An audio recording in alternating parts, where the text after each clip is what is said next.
Hi, here we are, day 20. We're in Ponferrada and having come from Foncebadón. It's been a day of exhilaration and frustration. We left Foncebadón after a beautiful sunrise. It's worthwhile. We've been here twice and both times a wonderful sunrise, which is above the clouds. So you look down, here's a still of the sunrise, and you can see the clouds like a sea and the sun rising over the top. We walked up to Cruz de Ferro, where it is that pilgrims place stones. Now, the tradition here is that you bring a stone and maybe carry it the whole way. Last time I carried a stone from Australia. But you carry the stone as long as you can. This time we were actually picking stones along the way that we felt were symbolic in some way. You bring the stone to the Cross de Ferro and place it there to lay down a burden. How wonderful, the whole symbolism of coming to the cross and laying down your burden. But in laying down your burden, you also pick and receive freedom from God. So that's the highest point of the Camino, and it's 1,497 meters above sea level, basically 1.5 kilometers above sea level. So we spent some time there, just laying down our burden and praying just at the foot of the cross. From there, we walked on, and this is where the exhilaration is. We were just walking through the mountains. Glorious sunlight it was. It was a beautiful Sunday morning walk in the mountains. The panorama was absolutely expansive. It was just breathtaking. And yeah, prepare yourself for just a wonderful, wonderful walk. That's the exhilaration. And that lasted for, a couple of hours. Just beauty personified, as it were. However, what goes up has got to come down. And that's what we spent the afternoon then doing, coming down the hill. And this is where the frustration came. Apart from anything else, using different leg muscles to negotiate the hill. But the tracks are particularly slippery, some just on shale, which itself is slippery. Then there's small loose stones that make it so difficult. You definitely need your walking pole. You need something to be able to support yourself as you descend the hill, the mountain. And quite frankly, it's a long descent. And we, to be honest, just got quite frustrated. There's the frustration with the exhilaration. I was reflecting. You know, we go to the mountaintop and we have the mountaintop experience. I was reflecting yesterday how it is. I recognize why it is that Jesus would go to the mountain to talk with his Father. But having been at the mountain, got to come down and just face what I call little reality.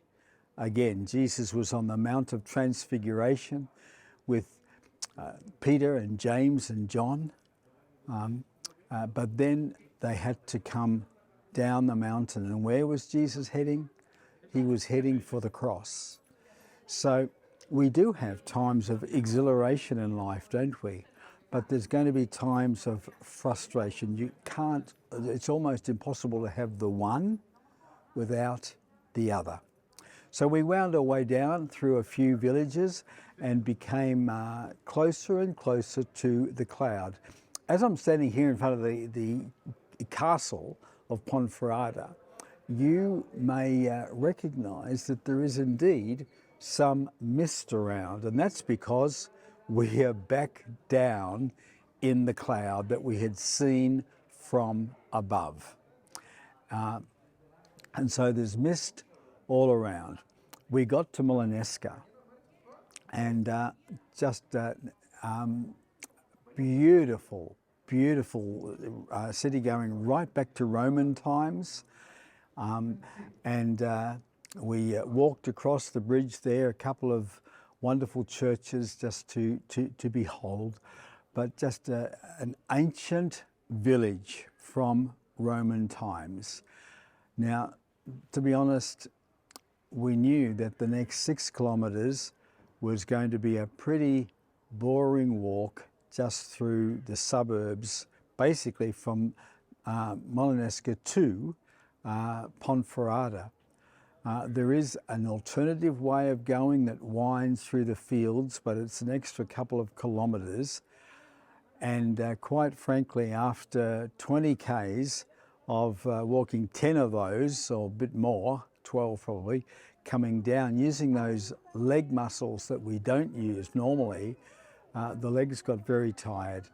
We opted to take a taxi the last 6 Ks, and as we drove from Molineska to Ponferrada here, we just really drove through suburbia in one sense. There was just an ancient castle that is hidden on the left-hand side as you walk through, about halfway between the two cities or towns. But you can't see too much of it, but it's worthwhile having a peer. And then we came here to Ponferrada.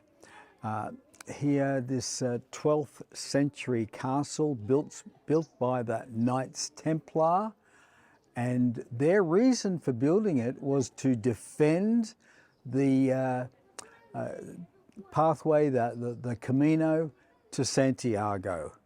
It was built for pilgrims. It was built as a defense to make the way safe for the pilgrims to pass. These towns and cities all the way along have got so much that they've really been developed around the Camino. It's quite wonderful. Now, you can go into the castle there. It's been kept in very good condition. So if you want to see and visit a medieval castle, wow, that is a wonderful example. Spend a couple of hours just wandering around, looking both at the artwork, but also the architecture of the castle, full of mystique, medieval mystique. So here we are, Ponferrada. We are going to rest up tonight before we move on to Villafranca tomorrow.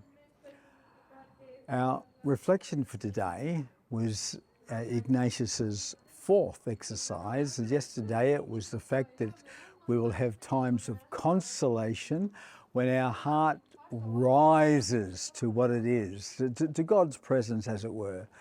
Well, equally so in this fallen but redeemed and greatly loved world, it is inevitable that we're going to have times of disconsolation, desolation, and these are inevitable. The important thing is it's when the heart becomes heavy, when it becomes a real battle to relate to God, to pick up the Bible, to read, to meditate. It's so important to recognize these times and to recognize their source. It can be the world, the flesh and the devil, but in particular the enemy, who will want to discourage us from drawing near to God. So it's important to discern when these times of desolation come, and to make a choice at that time to pick up the Bible or to lift your heart to God. Anyway, in the next few exercises, Ignatius is going to teach us how to deal with such a time. Our meditation for today was Jesus' feeding the 5,000 from Matthew, with the disciples just there participating in the miracle. And the point is that there was really only just 5 loaves and 2 fishes. Where are we going to get enough to feed these people? So often that's a question in our own lives, isn't it? Where am I going to find sufficient resources for this or for that or whatever? Again, as we look to the Lord, as we trust Him in so many wonderful ways, He provides the way through. Just as the disciples there were just breaking bread and passing it out, and it kept coming. There was not a lack. And as we are serving the Lord, we look to Him, and indeed we will experience not a lack as well, because He is Jehovah Jireh, the God who provides. So that's our meditation for today.